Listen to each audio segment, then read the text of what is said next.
Hello and welcome back to the Property Lifestyle Mastery podcast. We're here again. It's been a very much needed break, but now we're back, we're re-energized, we're inspired, and here we are for season 2. And to kick us off, I am sharing with you my new productivity hack that I'm calling Unproductivity. And this is me taking you through really what's been going on over the last 6 months whilst we've been offline, and what that's, it's been a challenging time in many ways, but it's also provided a huge amount of personal growth. So I'm going to be sharing what's been going on with me behind the scenes and the lessons that have come out from that to help you to navigate those ebbs and flows and highs and lows and successes and challenges in property.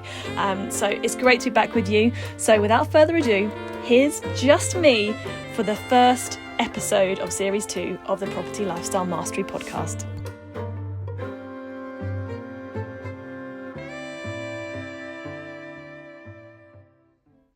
Well, hello and welcome back to the second series of the Property Lifestyle Mastery podcast.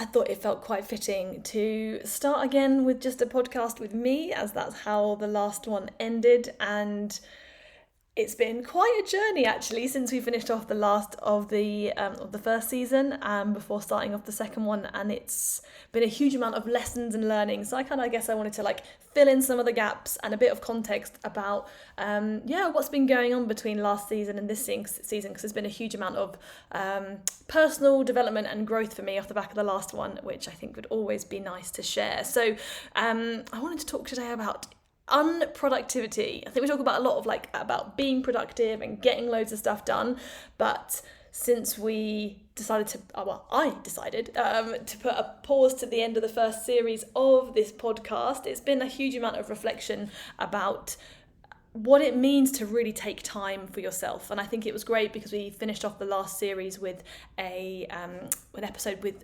Rebecca Hill as well, who was talking about human design and touched a little bit on rapid transformational therapy that she does. And it's just been such a huge shift for me, and some support from Rebecca as well has been absolutely amazing. Just last year was fascinating, we launched the book and the response was amazing. And then, as you kind of heard in the final episode of last season, that really ultimately just took out way more out of me than I really imagined at the time. And I kind of had this beautiful idea for the end of 2024 that I would launch the book in the summer and then have a nice sort of quiet end to the year to just be able to just chill out more and recuperate, and to have probably the most restful quarter that I'd ever been able to have as a business. And that just was such a lovely idea. And what ultimately ended up happening was that actually it was brutal.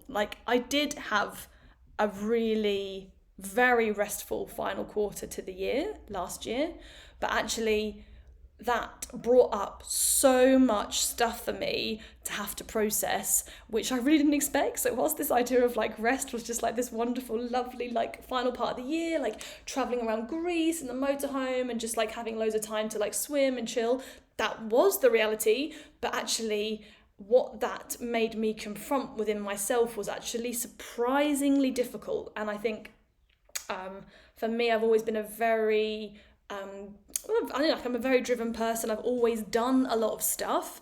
I do actually know how to chill out as well. As you know, I love a holiday. But kind of what I realised in the last part of last year was that there's this kind of almost earning of time off that I had gotten myself used to. And the idea of holiday every 6 weeks is that you work for a number of weeks and then you take a holiday. So it's kind of a well-deserved holiday because you did all this stuff leading up to it. And also, we don't work weekends, and we take long weekends. And that, again, is also followed, having a productive week, then you kind of deserve to have a weekend off. And when that part of me that was really tired from what I'd done in the first half of the year, when that all caught up with me and I started to really rest and not have the energy to go out and even do the small number of things that I really wanted to do on a weekly basis, it was incredible how much it it really shook my sense of who am I? Because yeah, I'm the girl who can get stuff done and then I have a nice holiday. But what if I can't get stuff done? What if I'm just too exhausted to get my normal stuff done? And what that started to make me have to confront about myself was incredibly tough.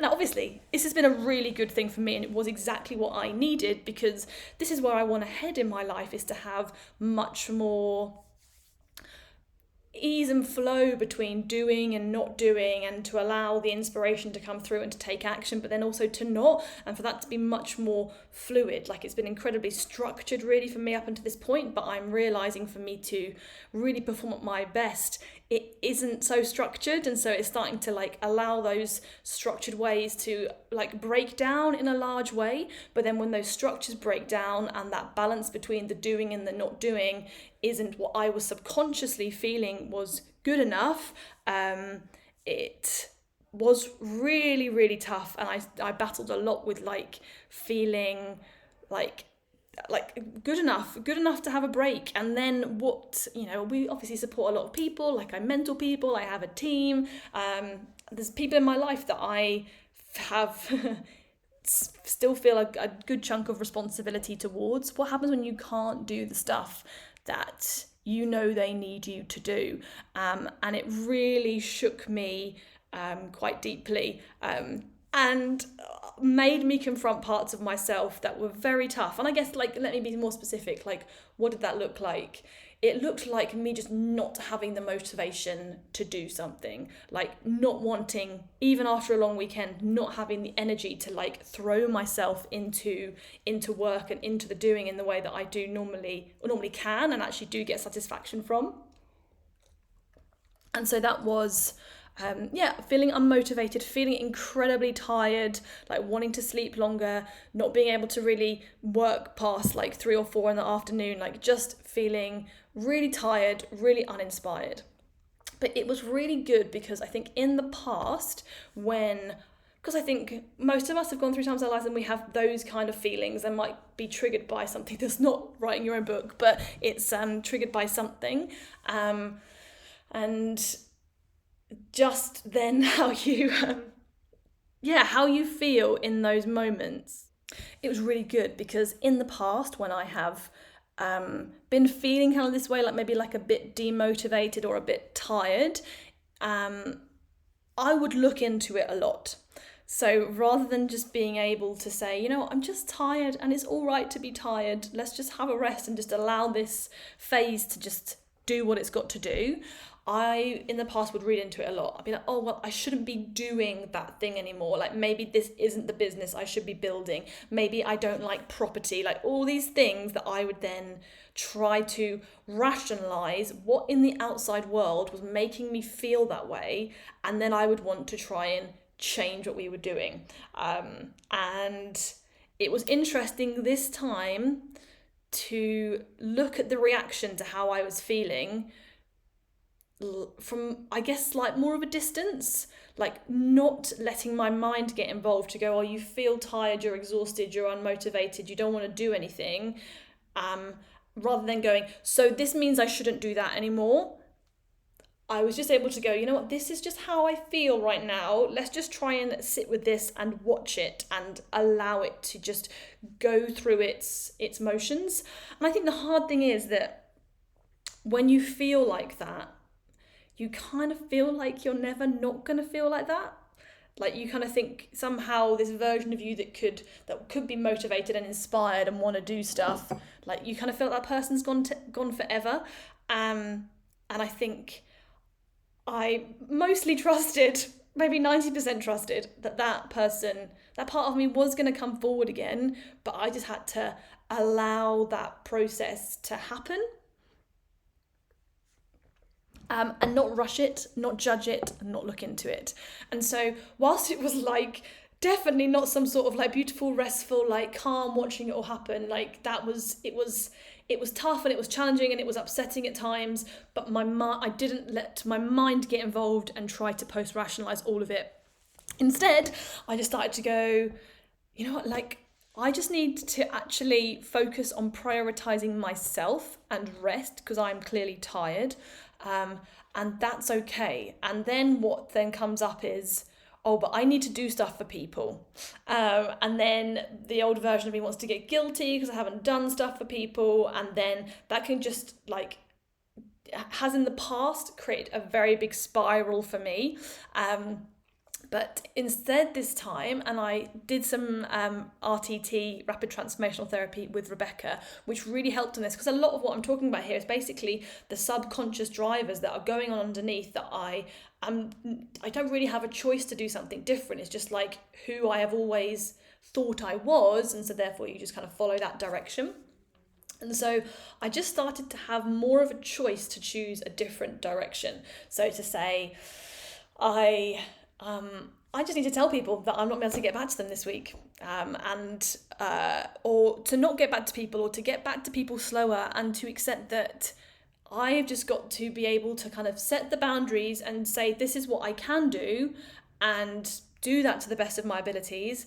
And then it's other people's choice who I work with, how they respond to that. And some people may respond well, some people may not respond well, but this for me is part of the attracting and starting to repel people who are maybe not, attract your people, repel the people who aren't your people. And I think this is part of, for me, this kind of next phase of growth and evolution is just allowing that to unfold. And by becoming more truly who you are and honouring that, you attract more amazing people, but also you definitely, I think, you get some more hate along the way as well. But it's part of this, is being okay with that.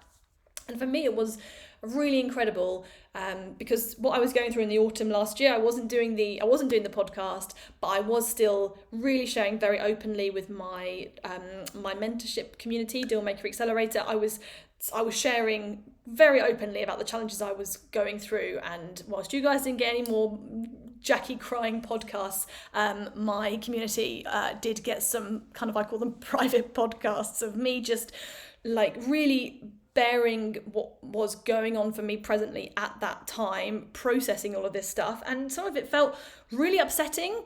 Emotionally, rationally, I knew that it was nothing to really be upset about, but still emotionally, you're kind of having to process it and go through all of that stuff. But I would never, and I think most of us never normally share those parts of ourselves, that vulnerable part of you that doesn't feel worthy all the time, that struggles, that makes mistakes, that's scared of what other people are going to think. Obviously, I don't know everyone, but I get to have very open and honest conversations with people who I mentor, and it is, for me, a stunning opportunity to connect with people on a really raw human emotional level that I don't think many of us necessarily have that outlet for those kind of conversations. And I'm seeing that it's everyone that I work closely with and that I know goes through this at various points. And I think it's been kind of liberating for me to be able to be feeling at my kind of least worthy, least good enough, and to share that openly with a group of people. And for that it just elicited the most amazing response from people to be sharing vulnerably and openly in a way that we think when we show up as that vulnerable part of ourselves that people are gonna judge us somehow. It's really weird because we all go through it, but we don't really want to share it. And what I found as I've shared it, people open up to you more, and people share their parts of you more. People are already sharing that with me anyway, because everyone just cries in front of me. That's just my vibe.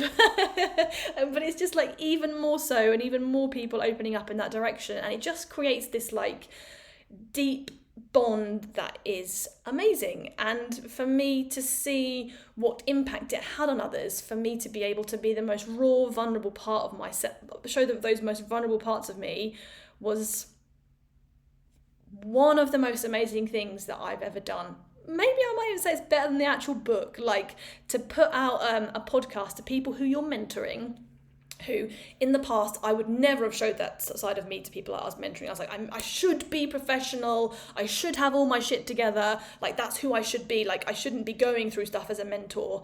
And it's like, that's totally shifted around for me now. It's like, I'm always going to be going through stuff. I'm a human. I'm not a robot mentor, I'm a mentor, I'm a human being. And the more I can just be authentically who I am with all of the successes and the failures and the tears and the smiles, like that is a transformational relationship that you can create because of that.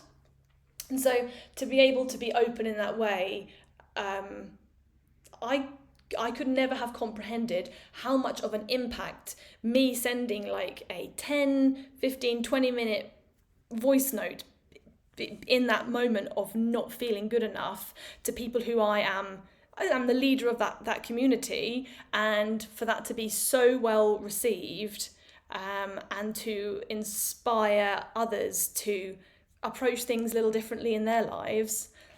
That to me wasn't enough before. Before it would have been, what have I physically sat down and done for that person? What action have I taken for them? And to realise that maybe some of the things that I think are nothing or not good enough can maybe actually be everything. And it kind of like is really good because it kind of breaks apart, or has broken apart, my paradigm even more of like, what is the value that I bring to the world? Where do I make the biggest difference to others? And just questioning maybe what I have decided that is in the past, and maybe that's wrong. The lovely rest of the last quarter of 2024 actually made me confront more of my people-pleasing tendencies, and I reread several books that I'd read before on pleasing others, and like just how important that had been to me, and the work that I did with Rebecca on RTT just like further reinforced how much of an issue that has been. Like it's a core issue in my life, that people-pleasing tendency, and to just be rewiring my thought process on what it means to please others. And so if this is something that affects you in your life as well, there's a few books that I would suggest. One is The Courage to Be Disliked. I'm really bad at remembering authors, so let me see if I can find these. So one is The Courage to Be Disliked. Another one is The Let Them Theory by Mel Robbins. Let me just get the author of The Courage to Be Disliked. Okay, so I'm going to definitely pronounce this wrong. The Courage to Be Disliked is by Ishiro Kishimi and Fumitaki Koga. I really am sorry, authors, if I've said that wrong. But that book, as well as The Let Them Theory, were really beneficial for me, just choosing to not let people pleasing be such a driving force in my life. And I think when you're changing such a big thing, you have to reinforce that concept a lot. And what I came to realise was that the people pleasing that I was subconsciously doing was really affecting my ability to set boundaries for myself. So to say, this is how I can show up in this relationship, this is what I can do, and then that's kind of where I put my boundary, and then it's over to you.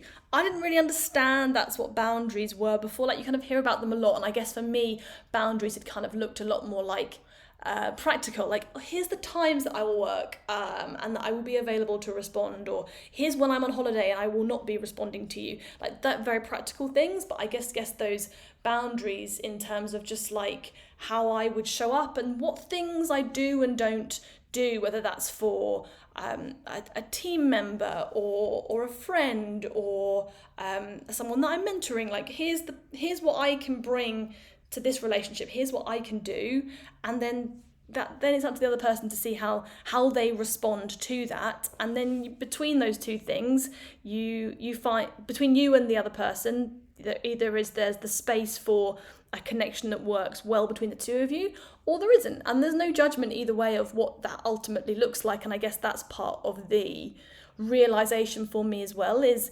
not trying to hold on to how relationships should be, just allowing relationships to be what they're going to be, choose how I can show up and how far I can go to support someone or be available, or what things I will and won't do. And then that's okay. Like, I don't have to always go further and give more of myself than I'm able to give, in service to pleasing the other person, because actually quite often, well, certainly for me, when people pleasing has been the focus, it seems like I'm doing a good thing, but ultimately it sabotages or causes some other kind of knock-on effect, which isn't necessarily a good thing to the other person. And I think for example, as a mentor, if I'm there all the time doing everything for someone, it can actually be disempowering. But if I set clearly what my parameters are and what I'm willing to accept and what I can do, then it's clear, and actually it empowers the other person to fit around that, and to take their own responsibility. So that all sounds really beautiful, doesn't it? But actually, the transition to starting to be clear what my boundaries are and to start to set them down, even if it's just doing it within myself, to then start to act on them, really, really tough. And you're always, of course, battling with the old version of yourself who wants to hold you back. So as tough as that was, I definitely see how going through that process last year has definitely been one of the greatest gifts. So and I'm really, this podcast is recorded beginning of March 2025, and really coming out the other side of this kind of like period of deeply just needing to rest and focus on myself, and coming out a totally different version of myself, the sort of person who can just decide that I'm tired, who can go for a swim in the middle of the working day, who can not work or work, and just have far more flexibility and ease to move through those different versions of myself than I was able to do before.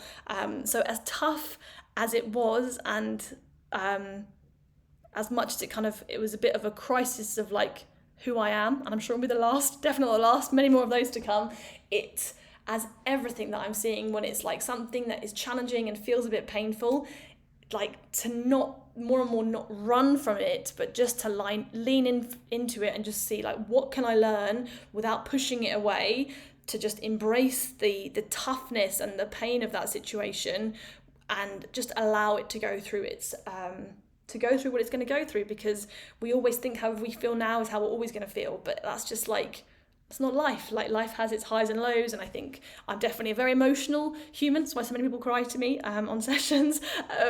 But like, just allowing those waves of emotions to kind of come and go, for tired periods to come and tired periods to go, and just like trusting in that process, has been absolutely amazing. And I would say I still not totally back to totally cup fulled in terms of being back to my most powerful, but I think actually my most powerful might be even more powerful than before, having just been through the last 6 months, and it's exactly what I needed to go through. So the message for you guys is, what are you going through right now that is maybe feeling a little bit tough, that you want to feel good, but it's challenging right now, and maybe you're starting to look into it from a thinking perspective and try to come to conclusions about what it means you should change in your life.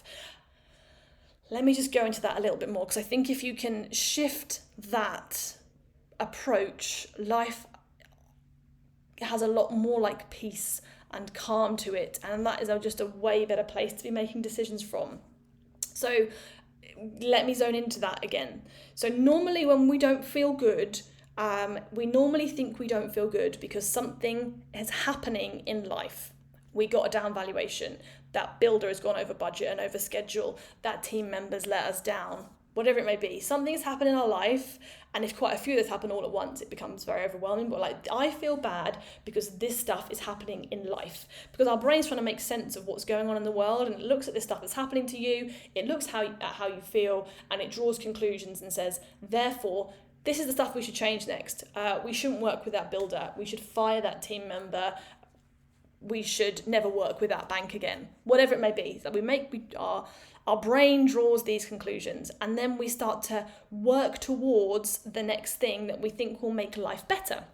So basically, like, these down val, builder over budget, team member letting me down are all painful things that we don't want. So you push them away, and you go, the things that I do want is a good builder. I don't want to work with banks. I only want to work with private investors because they're nice. They don't let me down so much. And I don't want to work with team members anymore. I only want to have contractors, for example. So these are the things. My life will be better when that is the case. So you start basically grabbing at those things and trying to draw yourself in those directions of those things that you think are going to feel more pleasurable to you. It can be a journey of several years maybe to get to the point that those things become reality. You get to that point, and then something else will happen in your life. Something else that causes you pain. You fall out with someone, an investor pulls their funds at the last minute. The process breaks down and you set up a tenancy without all the things that are meant to be in place. Who knows? Those things happen, and so then you start to draw the next set of conclusions about what it is that you need in your life to make things better and what you need to push away. And so there's this consistent pulling of the stuff that we think will make us feel good and pushing of the stuff that we think's hurting us. This is the process that I was used to go through.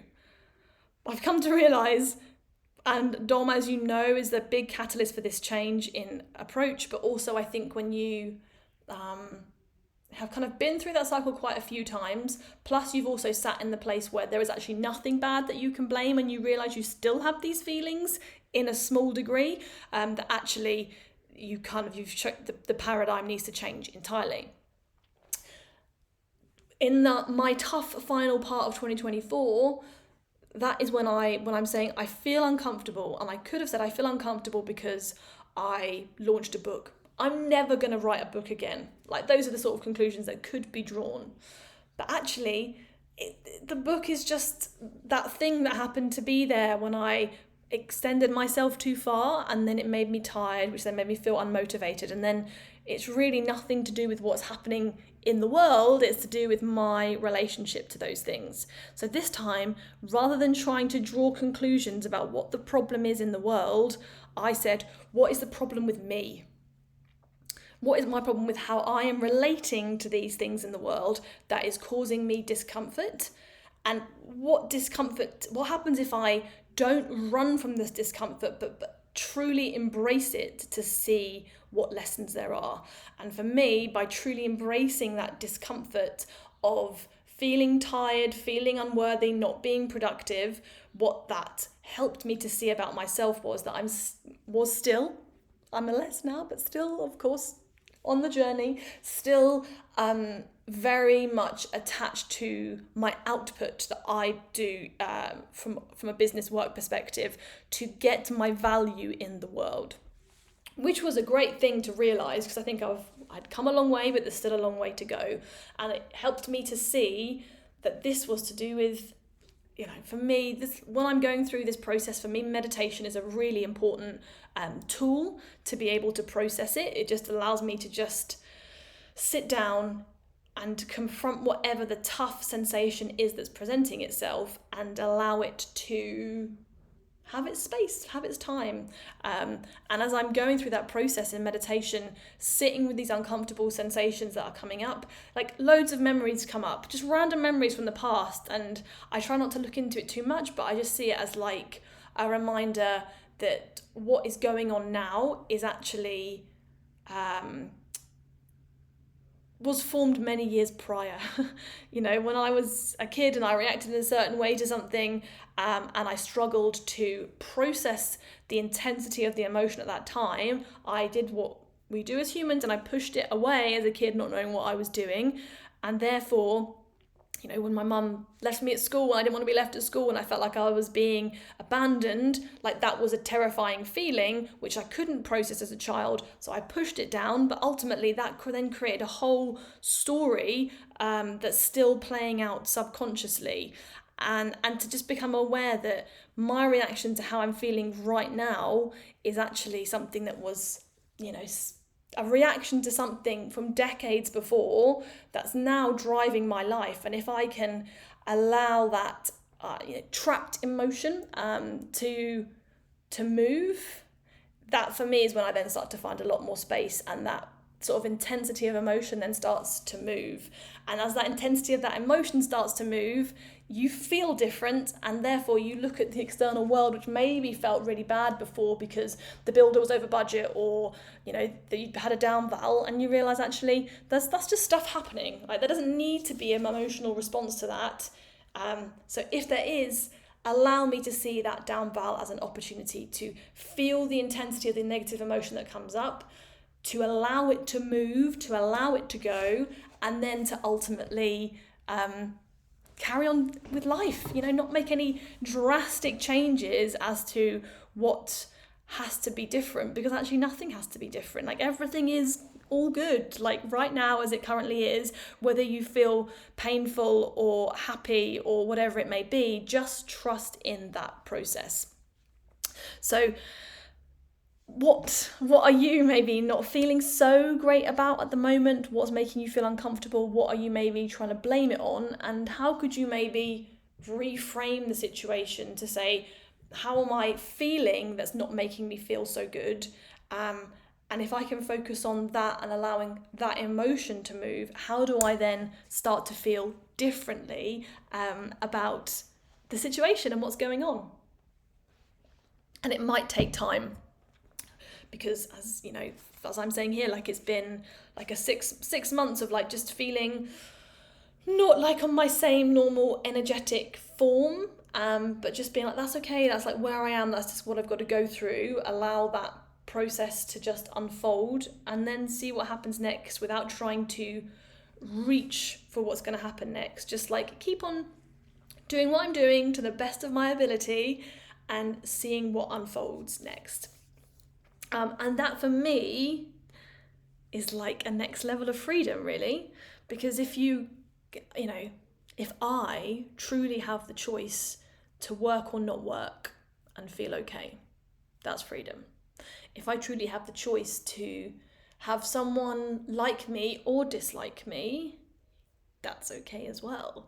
And like, that is freedom. Like, we all think freedom is the location freedom, the time freedom, which of course that's part of it. But once you have those things, you realise that there is more to it, that actually you can, having the freedom of not being affected by others,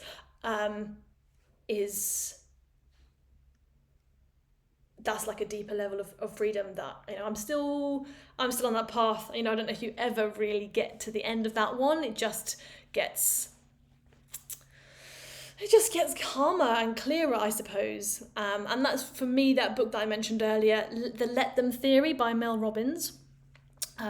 It's one of those books that just has such a clear concept that is so powerful. Like, it's like Go for No. It's like one clear idea just reiterated really well in a book, which is really nice. And the whole idea behind the Let Them Theory is that you are only responsible for your own reactions. So you have got to take actions with the best of your ability and with kindness, and act in a way that you would feel proud of, and then let other people react however they want to that. Not everyone's going to like what you do, and I think that's one of the great things that she talks about in the book, is that everyone has bad thoughts about everyone. Crazy, eh? Like, I think to kind of realise that, like, and because we're not in control of our thoughts, like, they're just coming, and you can see sometimes that you have a really horrible thought about someone. That doesn't mean that it's true. It doesn't mean you have to buy into that thought. It's just awareness that that's just a thought and that's just something that's passing. But the point is, you can't even control your own thoughts, never mind someone else's thoughts. So to just let other people do them, and like, let us just focus on us and behaving in a way that, as Mel Robbins puts it, we are proud of, but just knowing that how someone else responds to that is ultimately their decision. And actually, it was Stacey Rochelle, who, if you haven't listened to her podcast episode, definitely go back. It was Stacey that suggested this book to me. So thank you, Stacey. Little shout out. Go and listen to her episode if you haven't already. we are never responsible for another adult's emotional response. Like, that is their choice, and actually their reaction to you is nothing to do with you. It's everything to do with their past. And as you start to notice that for yourself, it becomes a lot clearer as well. So just that ability to go, I'm just going to do the best that I can, and I'm just going to let everyone else do them, and I'm just going to focus on how I respond to that person, being as kind as possible, but knowing that it's not my responsibility to make someone else happy. And I think as you start to truly embody that and realize that, there's kind of like it's like a big exhale that you can just let go of this like kind of grasping to control others and make sure that everyone's okay, but you can't make sure everyone's okay. And actually some of the things that you might be doing to make sure others are okay is actually doing the opposite of making sure that they're okay. So therefore, let's just focus back in on being as kind to ourselves as possible, because if we've got a nice, kind relationship with ourselves, that will then ultimately kind of leads by example to others. I think that's been one of the biggest takeaways from me over the last few months, is just realizing how as I'm becoming kinder with myself, allowing myself to rest, allowing myself to do more what I want to do when I want to do it, and just sharing that, it empowers others to do that. And if we were all just being kind to ourselves, doing our best with what life presents and enjoying it to the best of our ability, that would just like, imagine the ripple effects to all of that. But when we're all doing these things that we think we should be doing for everyone else, everyone's doing all these shoulds for everyone, but they're not necessarily helping each other. And then there's like resentment that builds up because you're doing things for others and maybe they're not doing the right things for you. And it kind of ties us all in these knots. And if we're focusing on freedom, then ultimately that is the opposite of freedom, because you're trying to control the uncontrollable, and all we can control is ultimately what happens ourselves. So that's for me what my last 6 months of being really unproductivity has been some of the most productive, because it's starting to help me to look at everything that I'm doing with my life with fresh perspective, because I have let go of a ton of old crap that I've been carrying around with me, which life has given me a great opportunity to let go of. And I can just see how the business is ultimately a reflection on us. As scary as that is to think about.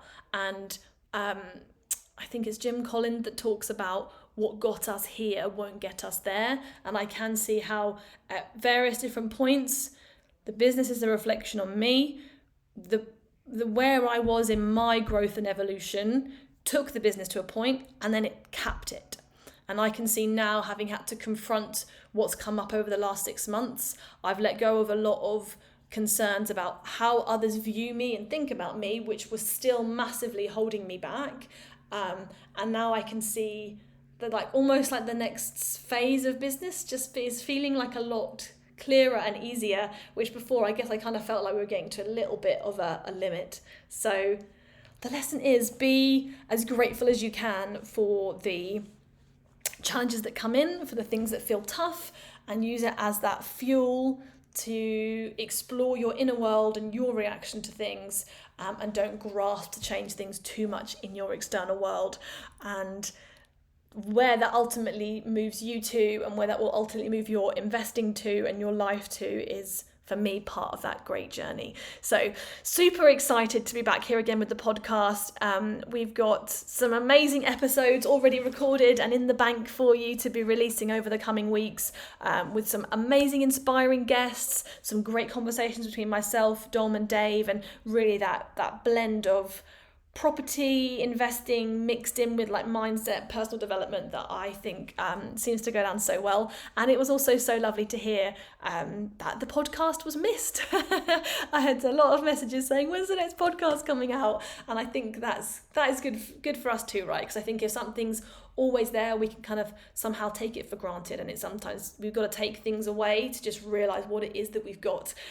So hope you're happy for us to be back and enjoying this conversation with myself, and the other conversations to come, and just keep focusing on freedom, and so therefore keep focusing on raising finance and doing deals and investing in property in a way that's ultimately going to create that.